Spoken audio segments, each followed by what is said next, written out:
Hello and welcome to Beffta TV. I'm your host, Anya James, and today I'm here with a lovely nominee, Greta Mendez. Hi, Greta. Hi, Anya. How are you? I'm fine, thank you. Good. Greta has been nominated for, is it Best Choreographer? Best Choreographer. Okay. Would you like to tell us why you believe you've got that nomination? Well, I have a very fascinating and long history in dance and been an innovator in dance.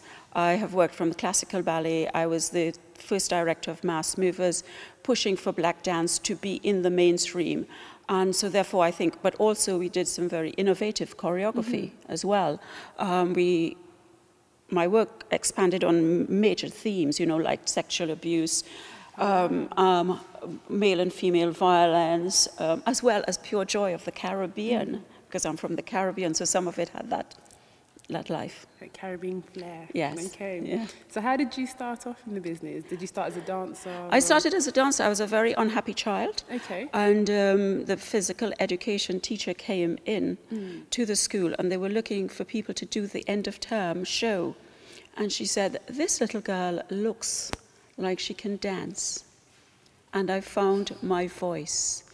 And that's why for me art is such a potent thing, because you know a lot of children don't know their place in the world. And if they find art sometimes, whether it be painting, whether it be dance, whether it be music, whether it be, you know, once you find your voice, and that was my voice, and it still is my voice. So it's a way to basically express yourself. Express myself. It's the only time I'm happy. And I love creative work. It's the only time I feel safe in this world, to be very honest. Oh, wow. Yeah. So have you got any shows or any pieces of your work coming up that we'll Well, be able to see? now I'm moving a lot to performance art, where Okay. I use my body as landscape, because my body has always been an instrument for me, a vehicle for expressing larger things. So therefore, now that I'm a much more mature woman, much more rounded, and I celebrate that, I'm doing more performance art, and yet my work tends to be political, very social, the whole body issue. A lot of women are very uncomfortable in their skins at the moment. You know, we are very much into the Botox and the breast enlargement and everything. And the work is critiquing that and saying, let us be happy with our bodies. Once it's healthy, once it's healthy, you try to get the best out of the bodies that we have. And celebrate your body. And celebrate every dimension, whether you're tall, whether you're slim, whether you're fat, whether you're whatever, just celebrate it. So the work is looking at that. That's what my physical theatre performance is about. But also, I've started to document, because in the 1950s, a lot of Caribbean people came here to dance. And they found, again, the dance gave them their identity. And I'm pulling out that aspect of what I call the invisible history of dance, where Carmen Monroe, who you would know, Corinne Skinner-Carter, Nina Baden-Semper, Alistair Bain, they were all dancers because they were marginalized then from society. And then, through the dance, they identified themselves. You had Bosco Holder. So therefore, I'm unearthing that, and I found it fascinating. And it is fascinating, and I'm hoping to be able to raise money to really do it proper, because I've just begun to peel away the first layer of it. So I'm working on that as an archive, and hopefully, and then I want to do an intergenerational piece of choreography, where I use people of all ages. So I'm using Carmen, Corinne, Alistair, all of them in their wonderful substance of years, together with young people. And the work is going to be called A Hard Rain. Okay. Looking actually at the whole issue of environment and how it's impacting, and that in the West we seem to be in a state of wanting a lot, while we seem to be pulling off of the land, the fish out of Africa, out of Indonesia, out of India, and we're not putting the resources back in. So therefore you're finding a lot of the people who they're calling migrants now, economic migrants, it's because of what we are doing that's affecting their life. So I want to do a piece of work using, again, that generation, because generation seems to have been separated. You know, I grew up with my grandmother, with my auntie, and I learned their philosophy, they learned my philosophy, and we all grow together. And there's something wonderful about that.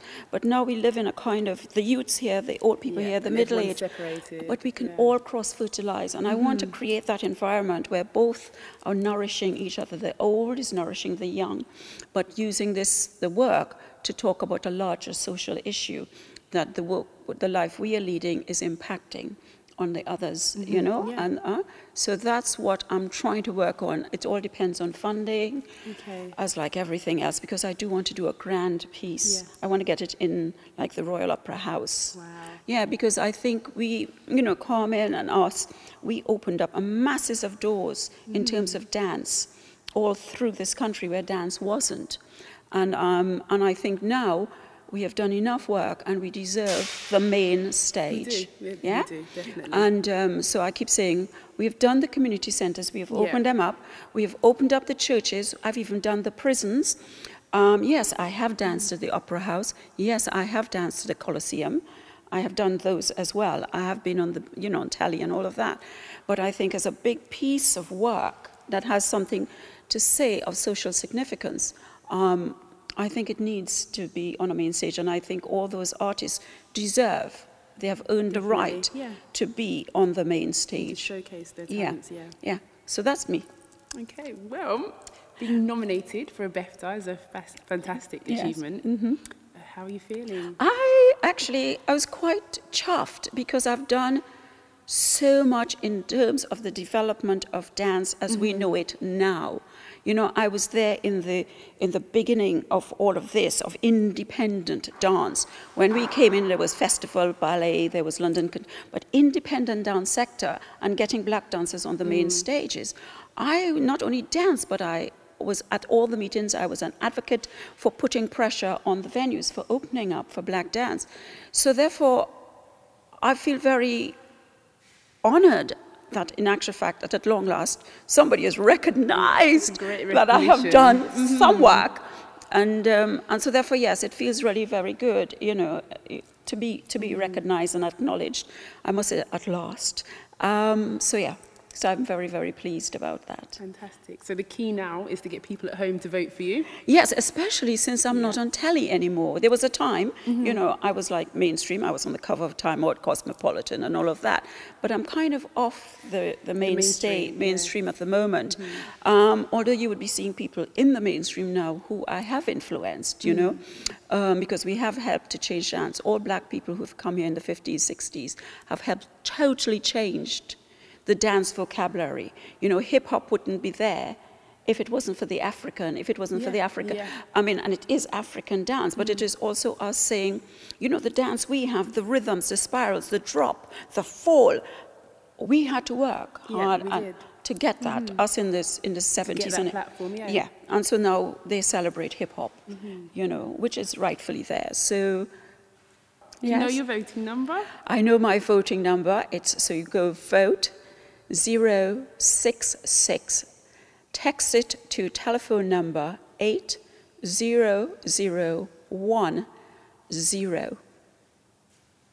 Thank you very, very much for joining me today, Greta. It's been a privilege to meet you.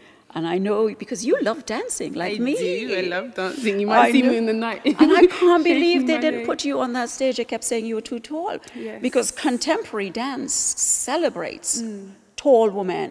It also celebrated big women, you know, women of size. That's why Judah Jameson, you know Judah Jameson from Alvin Ailey, you can't be that power horse.